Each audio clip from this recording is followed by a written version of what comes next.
Agora eu quero falar de misturas homogêneas. A mistura necessariamente tem uma fase. Vou dar destaque a 3 nomes.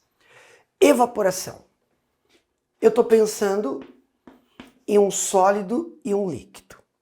Mas agora eu tenho 2 propriedades importantes. Olha só. O sólido é solúvel no líquido e o sólido não é volátil. O que eu quero dizer com ele não ser volátil? Ele tem uma temperatura de ebulição alta. Eu queria que você pensasse na água do mar. Vamos lembrar que na água do mar eu tenho sais. Eu não tenho um sal, eu tenho vários sais. Então eu tenho esse que você está pensando, o cloreto de sódio, eu tenho cloreto de magnésio, eu tenho sulfato de magnésio, eu tenho sulfato de cálcio. Quando você represa a água do mar e deixa a água evaporar, o que vai acontecendo? O sistema vai concentrando e esses sais começam a aparecer na forma sólida. A química até dá um nome bonito para isso, a química chama de cristalização.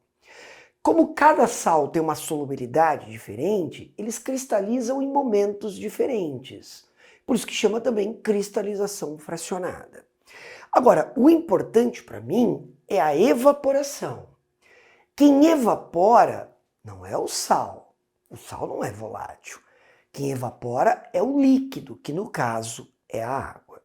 Então, a salina no Brasil, ela não está interessada na água, ela está interessada nos sais. Combinado? Então, esses sais, eles são obtidos de 2 formas.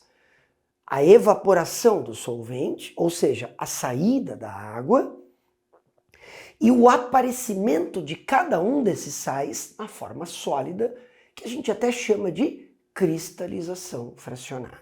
Maravilha? Beleza. Destilação simples. É a mesma ideia.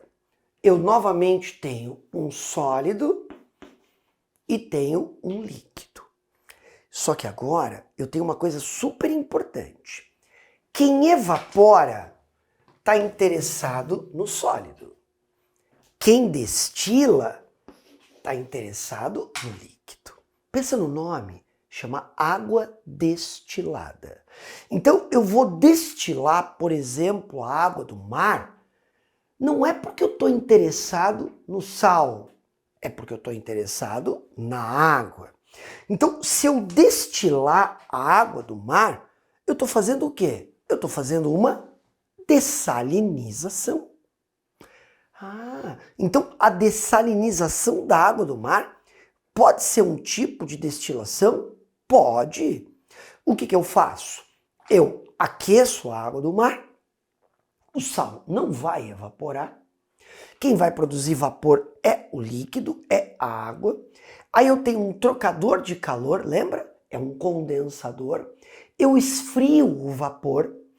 Quando esse vapor esfriar e condensar, eu recolho ele em outro lugar.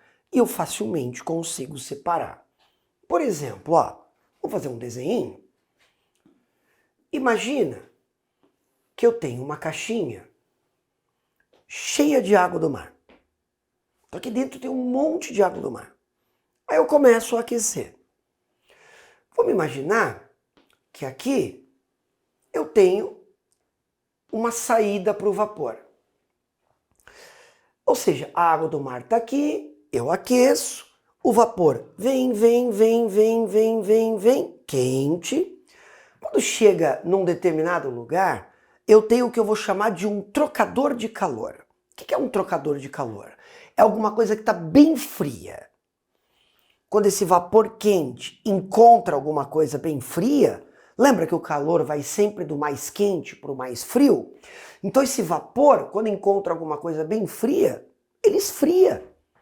E quando ele esfria, ele vai caindo aqui líquido.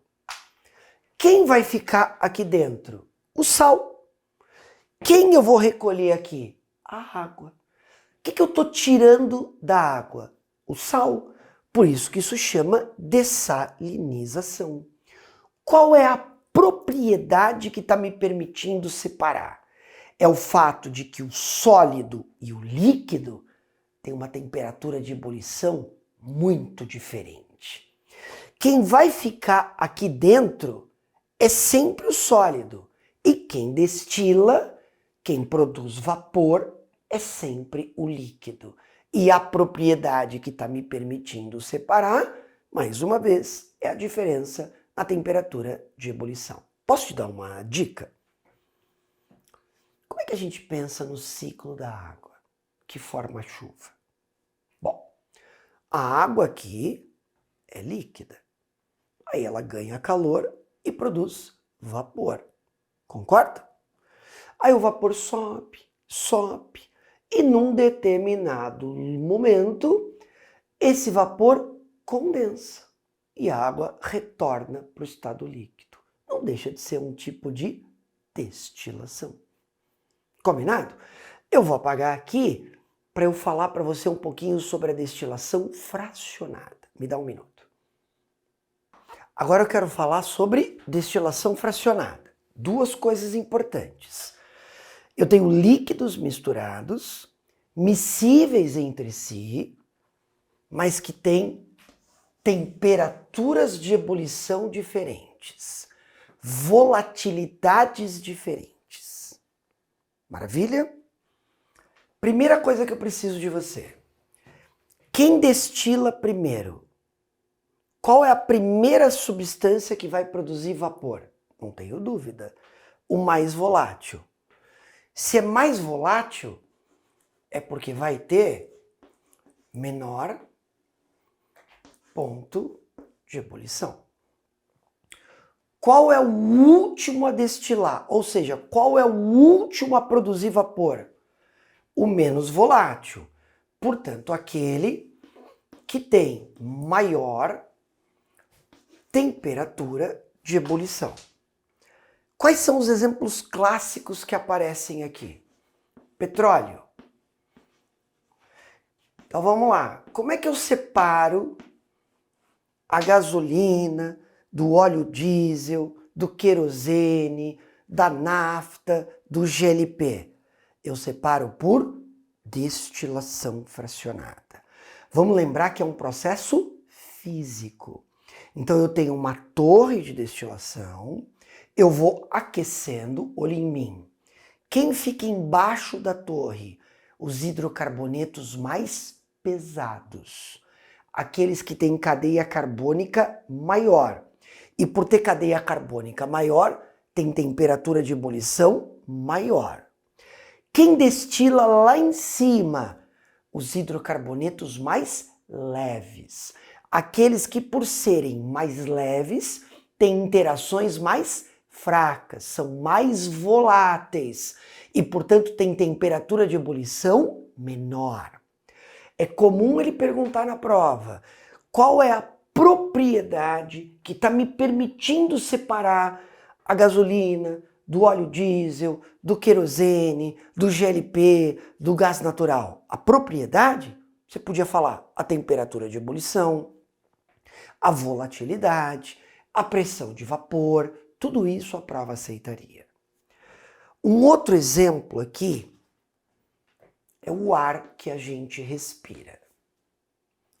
Só que você tem que lembrar que o ar não é uma mistura líquida. O ar é uma mistura gasosa.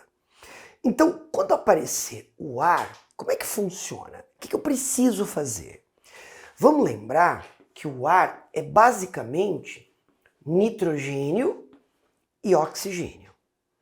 Tudo bem? Então vamos lá. O que eu faço com o ar? A primeira coisa que eu preciso é liquefazer o ar. Então eu pego o ar, que é uma mistura gasosa, a gente comprime, tudo bem o nome? Comprime? Aperta e resfria. Quando você comprime e resfria, o ar que era gasoso passa para o estado líquido. Nitrogênio líquido e oxigênio líquido formam mistura homogênea. E aí o que eu faço? Agora que a mistura está líquida, eu vou destilar. E eu vou separar pela diferença na temperatura de ebulição. Você não tem obrigação de saber. O nitrogênio é mais volátil, destila primeiro. O oxigênio é menos volátil, é o último a destilar. Combinado? Isso é o suficiente para você poder se virar. Uma coisa importante, hein? Todos esses nomes que eu te falei são processos físicos. Nada de reação química. Maravilha? Agora, para a gente treinar, vamos fazer uns exercícios aqui.